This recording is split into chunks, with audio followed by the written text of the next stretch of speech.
अब मैं आप लोगों के समक्ष एक महात्मा और एक बालक की छोटी-सी कथा का वर्णन आप लोगों के समक्ष प्रस्तुत कर रहा हूँ, इसे श्रवण करेंगे। एक महात्मा थे, उनके पास एक बालक आया और कहा कि महात्मा जी हमें भगवान का दर्शन करा दीजिए।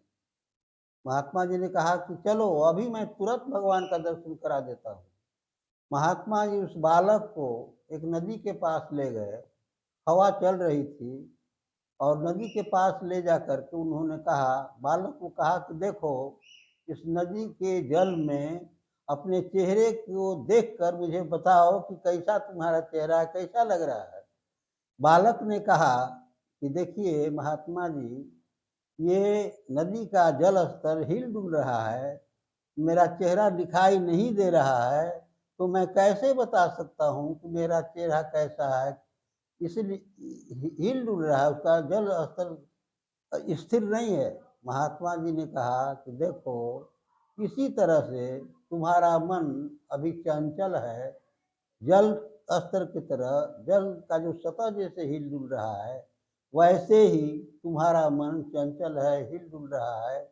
जिस दिन तुम्हारा मन स्थिर हो जाएगा, उस दिन परमात्मा का दर्शन तुम्हें स्वतः हो जाएगा और तुम्हारा मन निर्मल हो जाएगा, साफ हो जाएगा।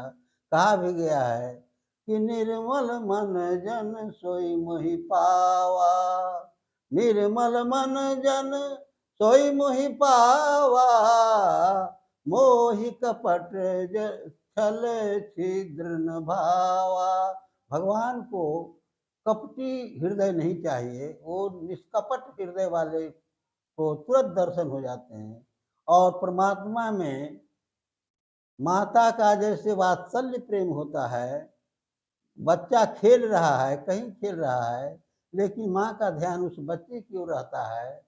बच्चा यदि रोना शुरू कर दे, तो तुरंत माँ दौड़ पड़ती है। वैसे ही संसार की शक्ति का नाम सर्वेश्वरी माँ है। सर्वेश्वरी माँ हमें देख रही है, अपने बच्चे की ओर उसकी निगाह सदा हमेशा उसकी निगाह रहती है। तो कहा है कि हँस हँस कंचन पाइया, हँस हँस कंचन पाइया, जिन पाया तिन रोय।